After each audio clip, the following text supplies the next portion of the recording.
امام غزالی رحمۃ اللہ علیہ سے سوال کیا گیا کہ اس شخص کے متعلق کیا حکم ہے جو یزید پہ لعنت کرتا ہے، کیا اس پر فسق کا حکم لگایا جا سکتا ہے، کیا اس پہ لعنت کا جواز ہے، کیا یزید فی الواقع حضرت حسین رضی اللہ تعالیٰ کو قتل کرنے کا ارادہ رکھتا تھا یا اس کا مقصد صرف اپنی مدافعت تھا، اس کو رحمۃ اللہ علیہ کہنا بہتر ہے یا اس سے سکوت افضل ہے؟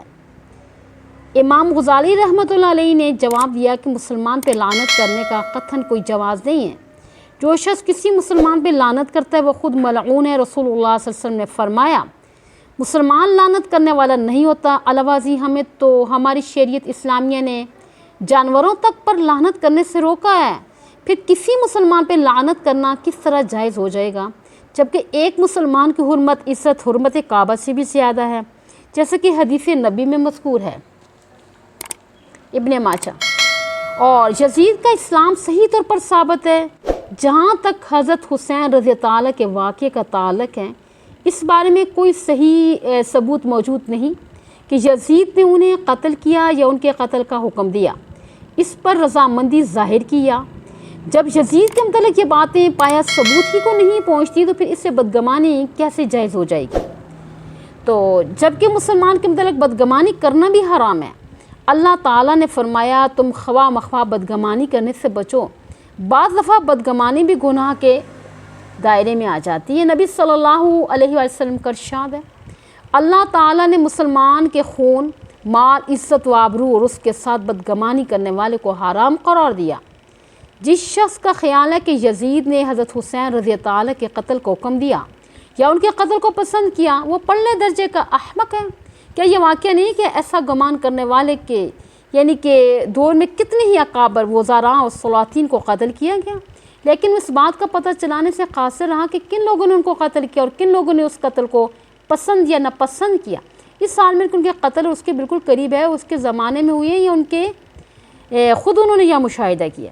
پھر اس قتل کے متعلق یقینی طور پہ اور حتمی طور پہ کہا جا سکتا ہے کہ وہ دور دراز کے علاقے میں ہو، اور جس پر 400 سال امام غزالی رحمۃ اللہ علیہ کے دور تک کی مدت بھی گزر جا چکی ہو۔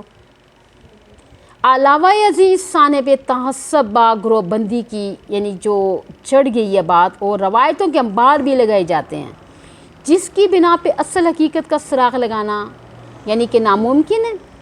جب واقعہ یہ ہے کہ حقیقت کی نقاب کشائی ممکن ہی نہیں تو ہر مسلمان کے ساتھ حسن ظن رکھنا ضروری ہے۔ پھر ہر اہل حق اہل سنت کا مذہب تو یہ ہے کہ کسی مسلمان کے متعلق یہ بات ثابت بھی ہو جائے کہ اس نے کسی مسلمان کو قتل کیا ہے، تب بھی وہ قاتل مسلمان کافر نہیں ہوگا، اس لیے کہ جرم قتل کفر نہیں، ایک معصیت گناہ ہے۔ پھر یہ بھی واقعہ ہے کہ مسلمان قاتل مرنے سے پہلے اکثر توبہ بھی کر لیتا ہے، اور شریعت کو حکم تو ہے کہ اگر کوئی کافر بھی کفر سے توبہ کر لے اس پر بھی لعنت کی اجازت نہیں۔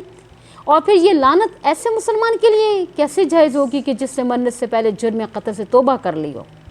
تو آخر کسی کے پاس اس امر کی کیا دلیل ہے کہ حضرت حسین رضی اللہ تعالیٰ کے قاتل کی توبہ کو یعنی اس کی توبہ نصیب نہیں ہوئی، توفیق نہیں ہوئی، یا توبہ کی یہ بغیر ہی مر گیا؟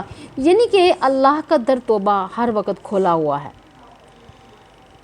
تو وَهُوَ الَّذِي يَقْبَلُ تَوْبَةَ عَنْ عِبَادِهِ۔ بہرحال کسی لحاظ سے بھی کسی مسلمان پہ لعنت کرنا جائز نہیں جو مر چکا ہو۔ جو شخص کسی مرے ہوئے مسلمان پہ لعنت کرے گا وہ خود فاسق اور اللہ کا نافرمان ہے۔ اگر بالفرض سے لعنت کرنا جائز بھی ہو لیکن وہ لعنت کے بجائے سکوت اختیار کرے، خاموش ہو جائے، تو ایسا شخص بلا اجماع گناہ گار نہیں ہوگا، بلکہ اگر کوئی شخص اپنی زندگی میں ایک مرتبہ بھی ابلیس پہ لعنت نہیں بھیجتا تو قیامت کے روز اس سے یہ نہیں پوچھا جائے گا کہ تو نے ابلیس پہ لعنت کیوں نہیں کی۔ البتہ اگر کسی نے کسی مسلمان پہ لعنت کی تو قیامت کے روز اس سے ضرور پوچھا جا سکتا ہے کہ تو نے اس پہ لعنت کیوں کی تھی اور تجھے یہ کیوں کر معلوم ہوا اور وہ ملعون ہے، تجھے کیسے پتہ چل گیا؟ جبکہ کسی کے کفر اور ایمان کا مسئلہ امور غیب سے ہے تو جسے اللہ تعالیٰ کے سوا کوئی نہیں جانتا، تو ہاں شریعت کے ذریعے ہمیں یہ ضرور معلوم ہوا کہ جو شخص کفر کی حالت میں مرے وہ ملعون ہے۔ جہاں تک یزید کو رحمۃ اللہ علیہ یا رحمہ اللہ کہنے کا تعلق ہے تو یہ نہ صرف جائز بلکہ مستحب اچھا فعل ہے، کیونکہ وہ یعنی کہ اچھا فعل اسی طرح ہو سکتا ہے کہ وہ تو خود ہماری ان دعاؤں میں بھی شامل ہے کہ جو ہم تمام مسلمانوں کی مغفرت کے لیے کرتے ہیں۔ کون سی دعا ہے؟ اللہم اغفر للمؤمنین والمؤمنات، یا اللہ تمام مؤمن مردوں اور عورتوں کو بخش دے، اسی یزید بھی یقیناً مومن تھا۔